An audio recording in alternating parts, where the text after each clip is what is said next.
The return on two investments, X and Y, follows joint PDF fxy equals a half when absolute X plus absolute Y is less than 1 and greater than 0. Calculate variance of X. So first we draw this region, the absolute X plus absolute Y is between 0 and 1. This region turns out to be a diamond. Now, you know that this line over here, the one in the first quadrant, that is the X plus Y equals 1 line. So that's obvious. But the point is that on all this line, the X and Y values add to 1. And by symmetry, the X and Y values on this line, which is symmetric to this line about the Y-axis, they will also add to 1, the absolute values. And the same for this one and this one. So we agreed that on all those 4 lines, the absolute X plus absolute Y equals to 1. So inside this region, all we need to do is to just check one point, and for example, the origin, and an origin 0 plus 0, X plus Y is less than 1. So that means that inside all this region, the X plus Y is less than 1. And we also want the X plus Y absolute, the X plus Y absolute is less than 1 in all this region. And we also want the absolute X plus absolute Y to be bigger than 0, which means we're excluding the origin, but that doesn't make any difference in the problem because the origin is just one point in a continuous situation. So I didn't even care to mark that. So you can just think of the inside of this diamond. So now to get the variance of X, we need the expected value of X and the expected value of X squared, and then we use our normal formula. So in this case, there's complete symmetry here. So as you go around this region, the average value of X in this region will be 0 because we have equal number of points with positive coordinate. Every X coordinate is matched with a negative X coordinate. Whatever point you take, you have a corresponding point with a negative X coordinate. And so by symmetry, the average X value is 0 in this region. And therefore the expected value of X is 0. And expected value of X squared, our generic formula, is X squared f of xy. So now let's understand those boundaries, because we'll have to know that when we are setting the integration bounds. So this one we already said is X plus Y equals to 1. So on this line, Y is equal to negative X plus 1. And now this line, and by the way, if you didn't know that, you can just think of it that this is a slope of negative 1 and the y-intercept is 1. So slope is negative 1, so negative X, and y-intercept is 1, so plus 1.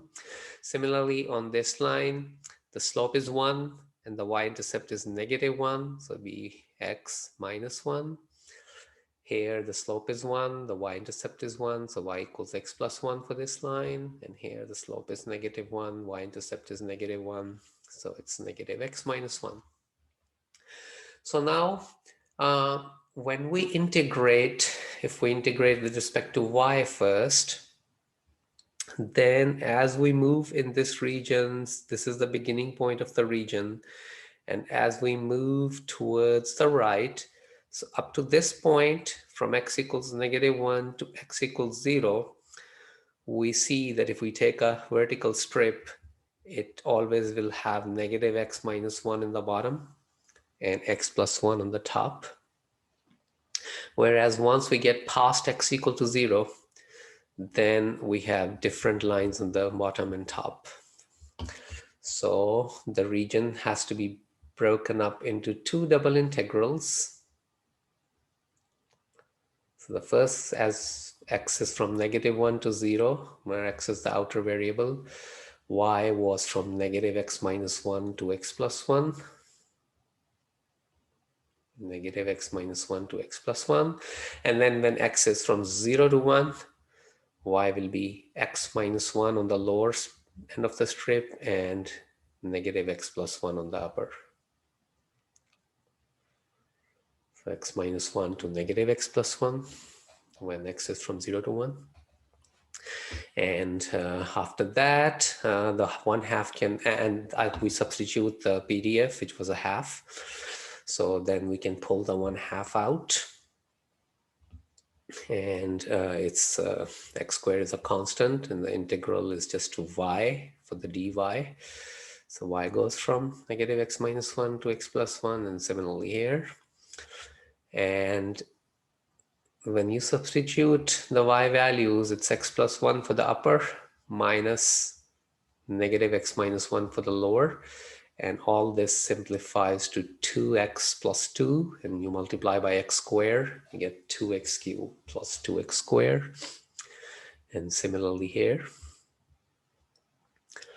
And then the 2 cancels out, so this is just x cubed plus x squared. So after dividing by 2, so that integrates to x4 by 4 plus x cubed by 3.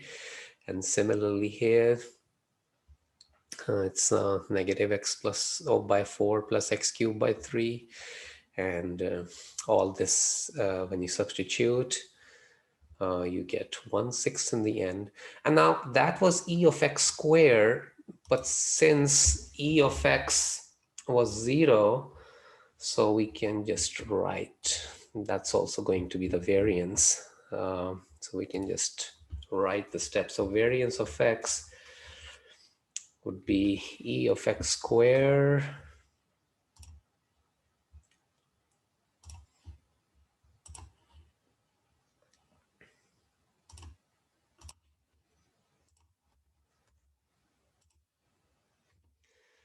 minus ex whole square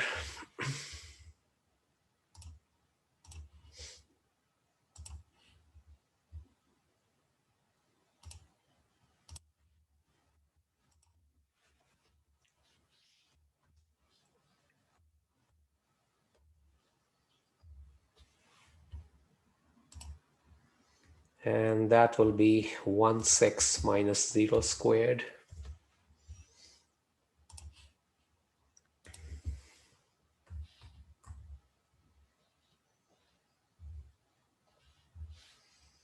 equals 1/6.